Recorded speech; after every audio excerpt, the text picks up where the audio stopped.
આપણું હાયાબુજા લઈને હું તો નીકળી ગયો. કઈ બાજુ? તો કે ગોંડલ. ગોંડલ હજી આટા મારતો હતો ત્યાં એમ થયું કે આને પેટ્રોલ પુરાવવું જશે, કારણ કે ભૂખ લાગી ગઈ.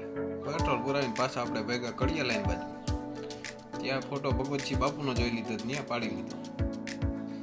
પછી આપણે આટો મારવા ગયા ક્યાં સગ્રામજી હાઈસ્કૂલ, એ ભગવતસિંહ બાપુએ જ બનાવી. પછી શોપિંગ મોલમાં રખડવા હોઈ ગયો, થોડીક શોપિંગ એ કરી લઈ. આવું બધું કંઈક લીધું ખરીદી કરીને આપણે પછી જવા ભાગી ગયા આવી રીતે ક્યાં જેલ ચોક પાસે. ત્યાં ખરીદી કરવાના હતા, ભાઈ જ નતા, દેખાતા જ નતા. ત્રણ દુકાન હતી જો આવી રીતે રોડમાં થાય. બધાનું શૂટિંગ આપણે કરી નાખ્યું, ભાઈ તો દેખાતા જ નતા.